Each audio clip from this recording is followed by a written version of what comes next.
So the next point, they talk about the data collection gaps and the impact of those gaps. So let's play this. Black Knight or any company by name, but how can special interest methodology actually act as a smokescreen for what's really happening under the hood? Did you hear that word? Smoke screen. Smoke screen is a very like intentional word that he used. It's like what ninjas use, right? Poof, I'm gone. Uh, it's to hide, to conceal. So he's alluding to intent here. Yeah, I find it very fascinating, Travis, and you always wonder, is it intentional, not intentional? Who knows? But I started diving into this stuff, like, taking someone like Inside Mortgage Finance, you look at their schedules, you go down to the bottom, it says, on their risk schedule, it excludes loans where a credit score is below 600. Well, why would you do that? Like it's your risk schedule. You want to see those, loans that have a credit score of below 600. It's the biggest risk. Right. Everywhere I turned, Travis, there were just these cute little tricks to make delinquency look a little lower. Did they clip this wrong? Because like if she's talking about conventional loans, then yeah, there's going to be nothing under 600. Because 620 is the cutoff for a conventional loan. Did they like edit this poorly or produce it on purpose to scare you? Because like we were talking about FHA, and then all of a sudden if it clipped to like a conventional loan, yeah, of course they're not going to report anything with Fannie or Freddie under 620, because there's no one that gets a conventional loan under 620 anyway. So it's like, does she know enough about conventional loans to know how they're underwritten? Because that could be out of context too. But FHA loans are packaged inside the MBSs, aren't they? In an FHA MBS, they don't mix FHA and conventional. So if she was talking about conventional right now, which I think she was, then there is no one under 620. Of course it's left out. There's no need to include them. There's no, because that's where the FHA VA loans are. They're the majority. And even with FHA VA loans, there aren't that many people below 580, It's very rare for a 580 an under FHA VA loan to get funded. Very rare. Can be done. It's not impossible, but it can be done, right? Right. But if she's saying, I have no idea why it's under, there's nothing below 600 on a conventional Fannie or Freddie. Yeah, because no one funds anything under 620. Come on. Yeah, let's go back and watch that again. Like Inside Mortgage Finance, and you always wonder, is it intentional, not intentional? Who knows? But I started diving into this stuff, like taking someone like Inside Mortgage Finance, you look at their schedules, you go down to the bottom, it says, on their risk schedule, it excludes loans where a credit score is below 600. Okay, so she doesn't mention whether that schedule is for conventional or non-conventional. It has or to FHA. be, because the video is titled Fannie Mae. So it's like, of course there's nothing under 620. I'm sorry, I got to put her on blast now. Maybe she's going to put her on blast, but she's talking from a servicing perspective. She sees everything. She sees everything under the sun. FHA VA goes into the 500s. Conventional above 620. So for me, it's like, I think she's mixing servicing files because she doesn't understand sales guides either.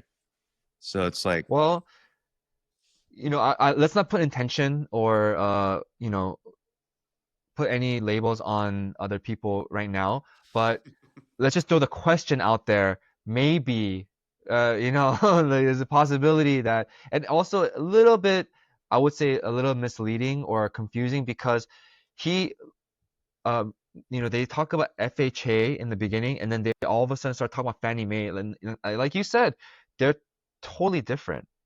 They do totally different types of customers. You don't get FHA people that qualify for FHA doing Fannie Mae loans, and you don't get Fannie Mae loan people going towards FHA unless they're first-time home buyers. That's not true either. I don't want you to get grouped up with these melody rights and real estate mindset people by me. I'll just edit that out then. There's cases where I personally think, even though people hate mortgage insurance, I hate mortgage insurance, but it might make sense for you to take advantage of a FHA loan, even though you can get a conventional loan. And why? Because of the lower down payment? I mean, the lower. All that too, but you could, as long as there's tangible benefit, if you don't have to income qualify, then you can do a streamline and take advantage of A, either a lower interest rate, or B, refinance so you can lower the monthly payment, right? Or a combination of both. So if I'm on a fixed income and if I still live in this house here, and I'm like 60, 65 years old, I'd probably get FHA loan just for the fact that I know it's like my insurance policy. I could get, as long as I have that loan, I can streamline to benefit to a lower rate. I can't cash out. It's different, but I can lower my housing expense if I needed to, or draw it out. So Okay. my pension or fixed income at that time in the future, I'm using less of it to pay for my housing expense, Okay. if that makes sense. It's a refinance, but you don't get to cash out. You just It's you just get to lower your payments. I'm lowering my monthly payment, or Right. I'm lowering my interest rate, and it's a combination of both. So it's Yeah, like and you're resetting the clock, right? So if you're like 15 years You into the 30-year, could reset the clock, or you could keep it. You can streamline to a shorter term as well, as long as the benefits are there, right? So as long as it makes okay. sense financially, but it's an insurance policy, because I've seen some clients where they had a position where they could have benefited from a lower interest rate, but they couldn't income qualify. But if, like, say for example, during the pandemic, there's so many people that couldn't refinance when the rates were 2%, 2.5%. But if they had an FHA loan, they could have just streamlined it, and they would have had like a 1.99% on a 15 or 20 year, and that would have saved them hundreds of dollars a month. Okay, so let's skip over to about 22 minutes and 30 seconds where they talk about the problem is exacerbated by old and outdated data structures. All right, so here's a clip. When the Fed is looking at this information, they may not even be able to see a foreclosure, for instance, because believe it or not, behind the scenes, Travis, all of this data, these systems, the credit agencies, the mortgage companies, I mean, we're working on technology that was built in the 60s. And so it's the same thing with like what we saw with the government, like when they were talking about air traffic controllers using some, old DOS program or something like that. This is the lion's share of the technology out there because everyone went to figure out how they could sell you stuff in Silicon Valley on Facebook and through social media. Nobody has really been paying attention to the critical technology in the financial sector. They've never done that, and they need to, because this is one of the reasons we don't get an accurate picture. Yeah, so everything's being run on technology that was built in the 60s. So either we had really good tech in the 60s, like we sent people to the moon with that kind of tech, we right? did, because it was paper and pencil back then, right? And what is it? Telegrams? We were sending ravens, carrier pigeons. You're actually not too far off. Because they No, were doing okay. no, but it's, yeah. I mean, I'm sorry, okay, so Melody. what's the point? Like, Go ahead. yeah, like what's the point? So like, yeah, systems are outdated. Are they saying we need better hardware? Do we need better software? Because like I was trying to think it from a charitable perspective. Back in the corporate days, it was so hard to get CapEx spending done, and to upgrade systems. What is it called? If it ain't broke, don't fix it. Like that would be the motto, right? We had our CRM, or I'm sorry, not CRM, our ERP system, and that was kind of old and outdated. And I really wanted them to upgrade it and like maybe add some AI tools and stuff like that. But the overhaul, cost, time, energy, effort, communication with every department was so monumental that it just never happened. And to get it past the approval stage was like so much work and like pulling teeth with everyone involved. Like, hey, how can I help you do your job more efficiently? And they're like, leave me alone. So maybe it's no one's fault at the end of the day. Or if you don't want to be so charitable, it is the government's fault because they're the ones who should have gotten these systems upgraded and pushed for modernization. And and they just drop the ball. Like, you know, what's the point here? Like that she's trying to make that the government can't make good decisions because they don't have good data because the systems are bad. I don't know. You sound like Elon should stay back in Washington D.C. right now. I Yeah. want Elon to go back to Tesla, man, because my Tesla stock is No, but suffering. that's I mean it's temporary. That's like a little blip, in my opinion. That's like today. Wait 10 years. Uh-huh. Tesla might not even be around.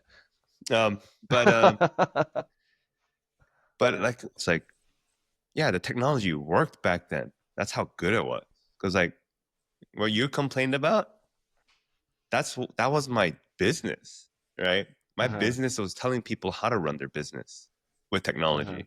Like you guys probably lost out on a huge amount of upside because you didn't have the ERP systems in place. Because like when with some of the ERP systems that we've deployed, like in my Uh-huh. previous work, Yeah. like that was my problem. Because our initial legacy systems, platforms, all that stuff written post assembly, which is COBOL, all that MS DOS, all those MS DOS applications, right?